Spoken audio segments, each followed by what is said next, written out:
Assalamualaikum warahmatullahi wabarakatuh. Saya Cecia Melinda dari Sistem Informasi 2019 ingin menjawab soal ujian dari mata kuliah Sistem Pendukung Keputusan. Untuk soal yang pertama ada pengertian dari sistem pendukung keputusan dan juga ada tujuan dari sistem pendukung keputusan.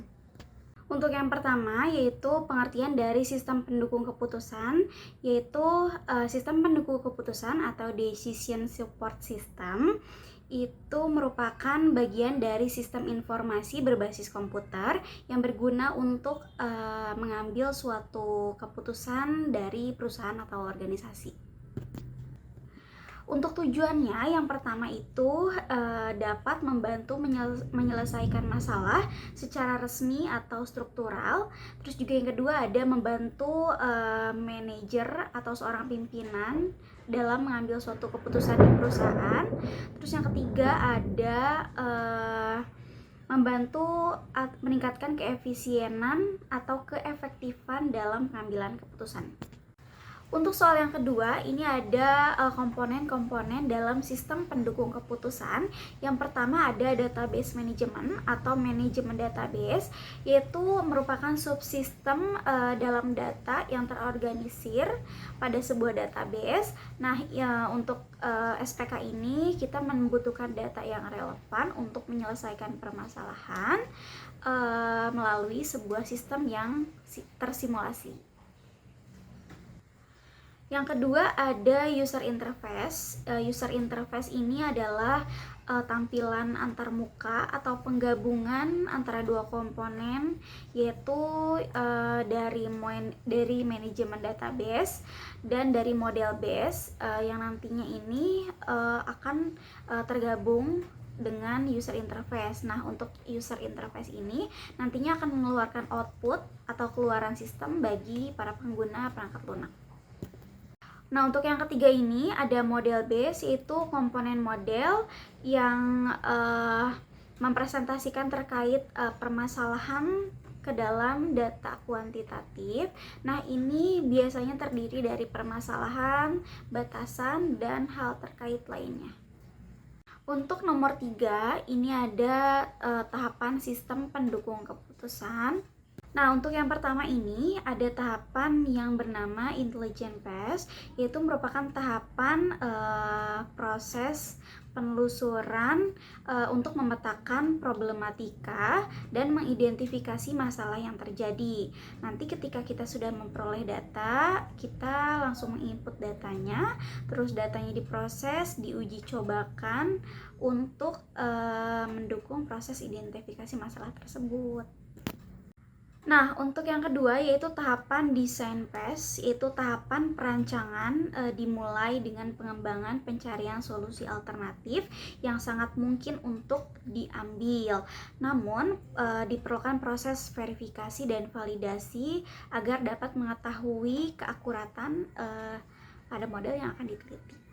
Untuk yang ketiga ada tahapan bernama choice phase, yaitu tahapan pemilihan yang berfungsi untuk memilih berbagai solusi alternatif yang nantinya akan dipilih serta dimunculkan pada fase perencanaan dengan memperlihatkan dan memperhatikan kriteria berdasarkan tujuan utamanya atau objektif.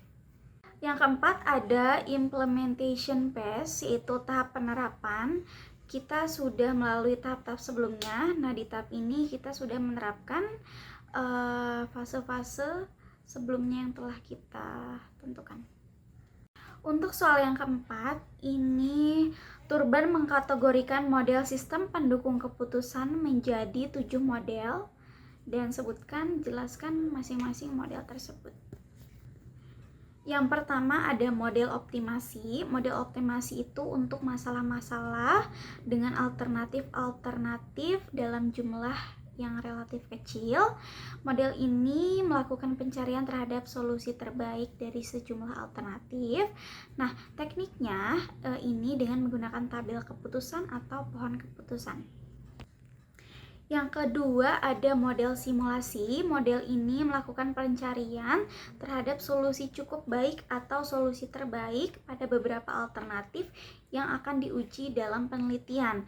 Model ini lebih banyak digunakan beberapa tipe simulasi. Terus ada model heuristik, yaitu model yang melakukan pencarian solusi terbaik dengan melalui serangkaian rules atau aturan. Model ini lebih dipresentasikan dengan menggunakan pemrograman heuristik atau sistem pakar. Terus ada model prediktif, yaitu model ini melakukan prediksi untuk masa depan apabila sudah diberikan skenario tertentu. Model ini lebih banyak dipresentasikan dengan menggunakan model peramalan atau forecasting atau analisis Markov. Nah, untuk model lain kita ada model what if, yaitu model ini menyelesaikan dengan menggunakan formula tertentu, dan model ini lebih banyak digunakan pada pemodelan keuangan atau konsep antrian. Terus untuk model optimasi ini terbagi lagi, yaitu ada model optimasi dengan algoritma. Model ini melakukan pencarian terhadap solusi terbaik dari banyaknya alternatif. Proses pencariannya tahap demi tahap. Teknik ini menyelesaikan permasalahan dengan menggunakan linear programming atau model matematika yang lainnya, atau menggunakan model jaringan. Untuk model optimasi yang lainnya juga ada dengan formula analitik, yaitu model ini melakukan pencarian terhadap solusi hanya dengan satu langkah melalui rumus tertentu. Model ini seperti banyak dijumpai pada masalah-masalah inventory. Nah, untuk gambar ini merupakan gambar dari model konsep sistem pendukung keputusan yang di dalamnya ada beberapa komponen, yaitu data management, model management, dan dialog management. Terus ada juga knowledge management dan order computer based system. Nah, untuk komponen ini nantinya akan mengolah data eksternal atau internal yang akan diolah oleh manajer atau user untuk mendapatkan hasil keputusan dari data tersebut.